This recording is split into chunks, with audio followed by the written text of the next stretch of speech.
ہمارے ملک میں، ہمارے معاشرے میں سب کچھ ہوتا ہے. اگر ایک چیز نہیں ہوتی تو جو یہ سب کچھ ہوتا ہے اس پر بات نہیں ہوتی.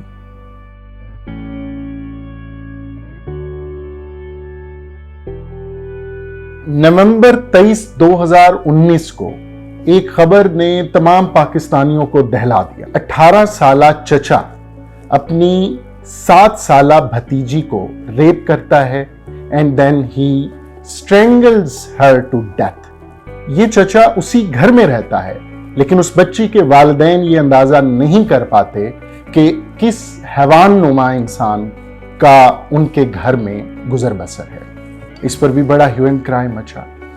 مچے گا، کچھ دن رہے گا اور اس کے بعد ایک خاموشی کا وقفہ ہوگا until or unless اسی طرح کا کوئی دل دہلا دینے والا تکلیف دہ کربناک واقعہ ہماری نظروں یا سماعتوں سے گزرے. میں بغیر کوئی معذرت خواہانہ لہجہ، رویہ یا الفاظ اپنائے ہوئے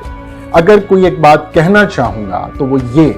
کہ ایسے لوگوں کو ان کے کیفر کردار تک پہنچاتے ہوئے ان کے والدین کو بھی اتنی ہی سزا دی جانی چاہیے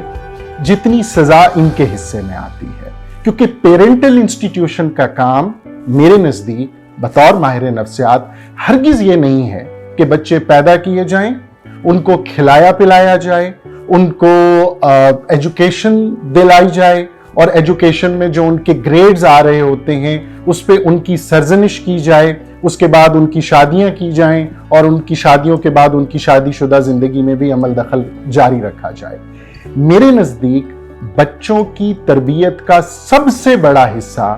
جب وہ بچپن سے لڑکپن اور لڑکپن سے جوانی کی دہلیز میں قدم رکھتے ہیں ان کی تربیت اور ان کی تعلیم ہے. میں اس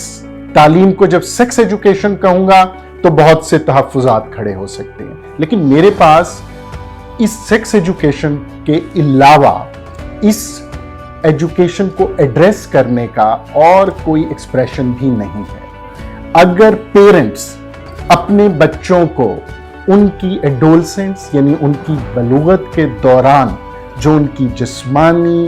ہارمونز ریلیٹڈ تبدیلیاں واقع ہوتی ہیں اس پر اگر ان کے والدین ان کو ایجوکیٹ نہیں کریں گے تو کون کرے گا؟ ہم بحیثیت پاکستانی پہلے ہی one of the most porn watching nation کا تمغہ لیے پھرتے ہیں. کیا ہمارے یہ بچے پورن انڈسٹری سے سیکھیں گے؟ کیا ہمارے یہ بچے ان آتھینٹک اور جذبات کو برانگیختہ کر دینے والے، انسٹیگیٹ کر دینے والے جو سورسز یا ریسورسز ہیں ان کو دیکھ کر سیکس یا اپنے جسم، اپنے ہارمونز کے نتیجے میں جو ان کے ڈیولپمنٹل فیزز میں تبدیلیاں ہو رہی ہیں اس کے بارے میں کوئی جانکاری انہیں حاصل ہوگی؟ اگر میرے ان سوالوں کا جواب نفی میں ہے تو ہمیں یہ تسلیم کرنا پڑے گا کہ ہمارا پیرنٹل انسٹیٹیوشن مجموعی طور پر ناکام ہو رہا ہے اپنے بچوں کو ایجوکیٹ کرنے میں، ان کی پرسنالٹیز کو ڈیولپ کرنے میں اور ان کی سائیکو سیکشول ڈیولپمنٹ میں جو ان کے چیلنجز ہیں، جو کج رویاں ہیں، جو ایبیریشنز ہیں، ان کو ایڈریس کرنے کے لیے والدین کا کردار غیر معمولی اہمیت کا حامل ہے. ایک اور بات بتاتا چلوں، راولپنڈی اسلام آباد کی اپر موسٹ کلاس کے بچوں کو ایجوکیٹ کرنے والے ایک انتہائی معروف سکول کے